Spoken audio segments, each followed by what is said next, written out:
ও বোমা, বোমা, এই মাছ টাছ পাইনি। এই ডিম নিয়েছি, ডিমটা ঠিকরি পিটি করো দিন। ডিমের ঠিকরে পিঠে সে আবার কেরাম? খোলা মুচি পিটি করে না, ওই খোলা মুচি ভেজি নাও, নিয়ে আলু আর টমেটো দিয়ে জমাই রান্না করে দিন, মাখামাখি করে আর খেই যাবো আমি, জমাই খাবো। কলমি শাকগুলো আমি কালকে মাঠে থেকে নিয়ে এসেছি, একটু শুকিয়ে গেছে। দেখো কেমন লাল কলমি শাকগুলো। আমি এই কলমি শাকগুলো ভাজা করব, আলু দিয়ে ডিম রান্না করব। আলু টমেটো পেঁয়াজ লঙ্কা এগুলো কেটে নেই, তারপর ডিম দিয়ে মাখো মাখো করে হবে।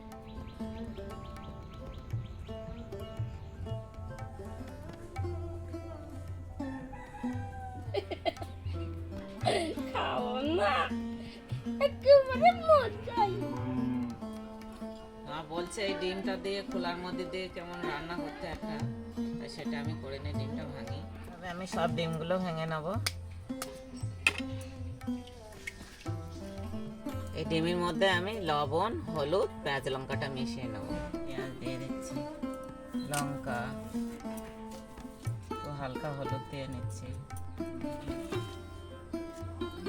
লবণ। হয়ে গেল আমার ডিমটা ফাটানো। দেখো এই খোলা মুচি এতে পিঠে করে, এটাতে আমি তেল লাগিয়ে নিয়েছি। এটাই আমি এই ডিমের পিঠেটা করব। এটা আর একটু করে তেল দিয়ে নেই। ডিমের গোলাটা পিঠের মতন যেরকম করো ওরকম খাবো।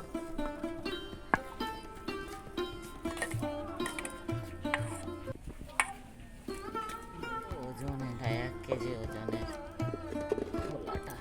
ডিমটা পিঠে যেমন ফুলে ওঠে অমনি ডিমটা ফুলে উঠলে আমি তুলে নেব। জাল দিচ্ছে কেন? ওটা টেনে নাও, গরম আছে, দেখো আস্তে আস্তে ফুলে যাবে, কত ভালো হবে দেখো।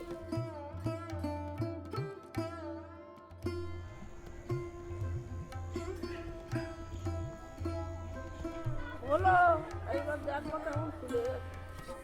বাহ, ফুলেছে তো বড়ার মতো। এই ডিমের পিঠেটা বানাতে গেলে একদম জাল দেওয়া যাবে না, আঁচে গরম আঁচে করতে হবে।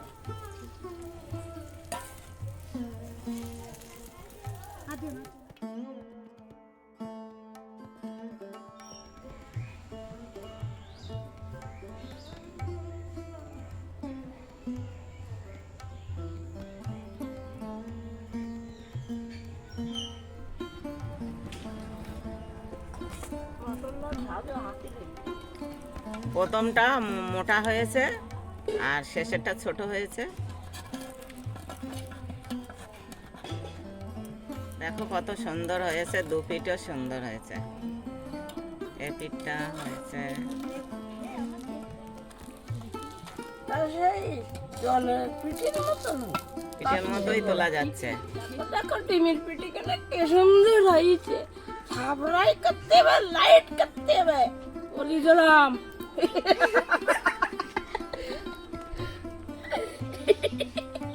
এই ডিমের পিঠে বড়া রান্নার জন্য আদা রসুন শুকনো লঙ্কা ধনে জিরে বেটে নিচ্ছি।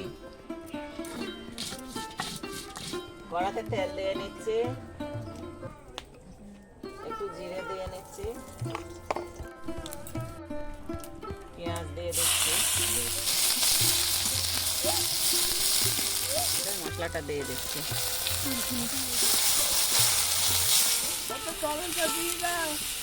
টমেটো দিয়ে দিচ্ছি, কষানো হয়ে গেছে, আলুটা ঢেলে দিচ্ছি, লবণ হলুদ দিয়ে নিচ্ছি, হলুদ দিয়ে দিলাম, একটু গুঁড়ো দিয়ে দিলাম লঙ্কা, ভালো করে কষো।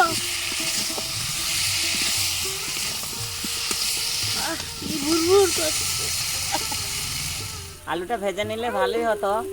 মা এখানে বসে আছে, আমার তো কিছু বলেনি, উনি যা বলবে সেটা করতে হবে, বলেনি বলে আমি দেখো কারণ কি রান্না একবার না ভালো ভালো ভালো করে কষো।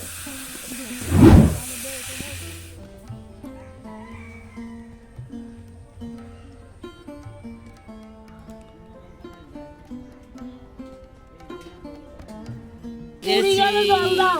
এই জলটা দিয়ে দিলাম আর ঢাকা দেবো, ফুটলে আবার ডিম দেবো। তরকারির আলুটা সিদ্ধ হোক, আমি ততক্ষণে এলাচ দালচিনি এগুলো বেটে নেই।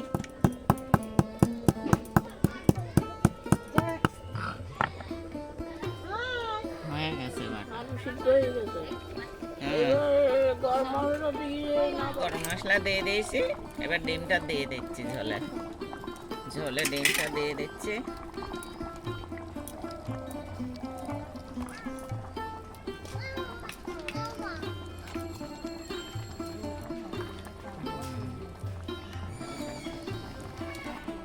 দেখো কি সুন্দর লাগছে। আমার তো ভুরু ভুরু নিচ্ছে এখন মনে হচ্ছে খাবারই। তাড়াতাড়ি ভাত দাও দিন আমার, এই খুব ভালো ইয়ে ভুরু করতে। আমার মনে হচ্ছে খেজুরির রসে পিঠে দিয়েছি আমি। খেজুর গাছের ভার পাচ্ছি। আমি এবারে তরকারিটা ঢেলে নিচ্ছি আমার লক্ষ্মী কড়াইতেই।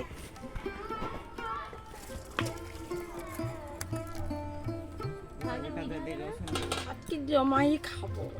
আহ কি ভালো। এই তো জানতাম না এভাবে ডিমটা দেয়, আইডিয়া। আমি একদিন একটা আইডিয়া করে ডিম রান্না করেছিলাম, ডিমের পনির। আজকে তুমি করলে আইডিয়া, ভালো হয়েছে।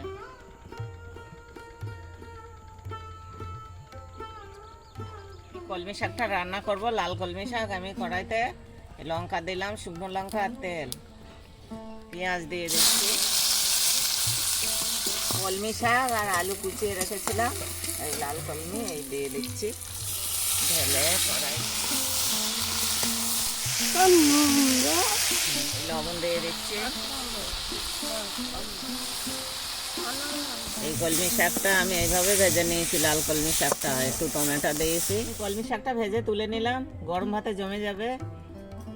মেঘ করেছে, বৃষ্টি আসবে। কলমি শাকটা কেমন হয়েছে?